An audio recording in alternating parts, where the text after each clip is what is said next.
নমস্কাৰ 24 লাইভ চাই থকাৰ বাবে ধন্যবাদ। এই মুহূৰ্তত লৈ আহিছো এটা বিশেষ খবৰ। সুমি আৰু তাৰ্কিক বৰাৰ স্বীকাৰোক্তিত নাই মিল। সিআইডিৰ জেৰাত পৃথক হৈছে দুয়োৰে ভাষ্য। তেওঁলোকৰ ভাষ্যৰ কোনো ধৰণৰ মিল নাই। সবিশেষ লৈ আহিছো এই মুহূৰ্তত।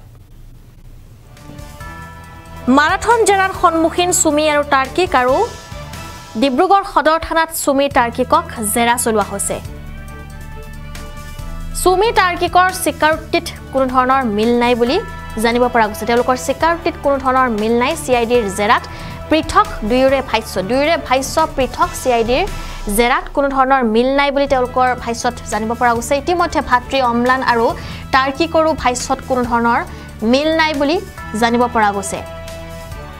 অৰুণাচলৰ এজন ৰাজনৈতিক নেতাৰ পৰা তাৰ্কিকে প্ৰায় 8 কোটি টকা লোৱাৰ তথ্য সিআইডিৰ হাতত। ধন লোৱাৰ কথাও অস্বীকাৰ কৰিলে তাৰ্কিক বৰাই। আমি জনাই আছো এই মুহূৰ্তত এটা বিশেষ খবৰ।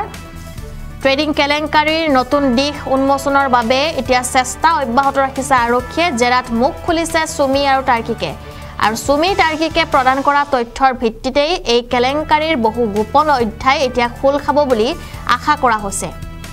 গ্ৰেপ্তাৰ হোৱাৰ পাছত সম্প্ৰতি আৰক্ষীৰ জিম্মাত আছে সুমি বৰা আৰু তাৰ্কিক বৰা। সম্প্ৰতি ডিব্ৰুগড় সদৰ থানাত সুমি তাৰ্কিকক তদন্তকাৰী বিষয়াই চলাইছে মাৰাথন জেৰা। এটোৰ পাছত সিটো প্ৰস্তৰে চলোৱা হৈছে জেৰা। ট্ৰেডিং কেলেংকাৰীৰ নতুন দিশ উন্মোচনৰ বাবে চেষ্টা অব্যাহত ৰাখিছে আৰক্ষীয়ে।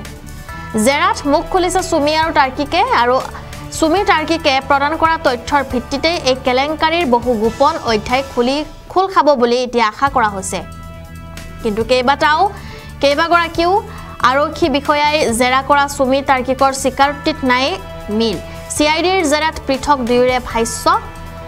অম্লান বৰা আৰু তাৰ্কিক বৰাৰ ভাষ্যটো নাই মিল। অম্লানক গুৱাহাটীৰ পৰা আনোতে সিআইডিয়ে চলাইছিল জেৰা। আৰু অৰুণাচল প্ৰদেশৰ এজন ৰাজনৈতিক নেতাৰ পৰা তাৰ্কিকে লৈছিলে ধন।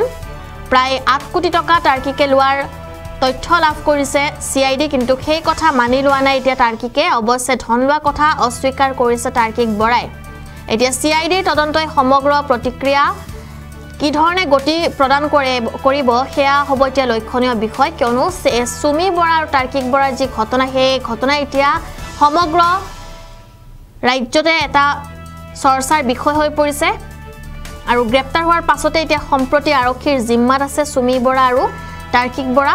সম্প্ৰতি ডিব্ৰুগড় সদৰ থানাত সুমি তাৰ্কিকক তদন্তকাৰী বিষয়াই চলাইছে মাৰাথন জেৰা। এইটোৰ পাছত সেইটো প্ৰশ্নৰে চলোৱা হৈছে জেৰা। ট্ৰেডিং কেলেংকাৰীৰ নতুন দিশ উন্মোচনৰ বাবে চেষ্টা অব্যাহত ৰাখিছে আৰক্ষীয়ে। জেৰাত মুখ খুলিছে সুমি আৰু তাৰ্কিকে। আৰু সুমি তাৰ্কিকে প্ৰদান কৰা তথ্যৰ ভিত্তিতেই এই কেলেংকাৰী বহু গোপন অধ্যায় এতিয়া খোল খাব বুলি আশা কৰা হৈছে। কিন্তু দুয়োৰে ভাষ্য হৈছে এতিয়া পৃথক আৰু তেওঁলোকৰ ভাষ্যত কোনো ধৰণৰ মিল নাই। ইতিমধ্যে ভাতৃ অম্লানৰো ভাষ্যৰ কোনো ধৰণৰ মিল নাই বুলি উল্লেখ কৰা হৈছে। সিআইডিৰ জেৰাত পৃথক দুয়োৰে ভাষ্য। আমি এই মুহূৰ্তত জনাই আছো এটা বিশেষ খবৰ। কেইবাগৰাকীও আৰক্ষী বিষয়াই জেৰা কৰা সুমি তাৰ্কিকৰ স্বীকাৰোক্তিত কোনো নাই মিল। সিআইডিৰ জেৰাত পৃথক হৈছে দুয়োৰে ভাষ্য।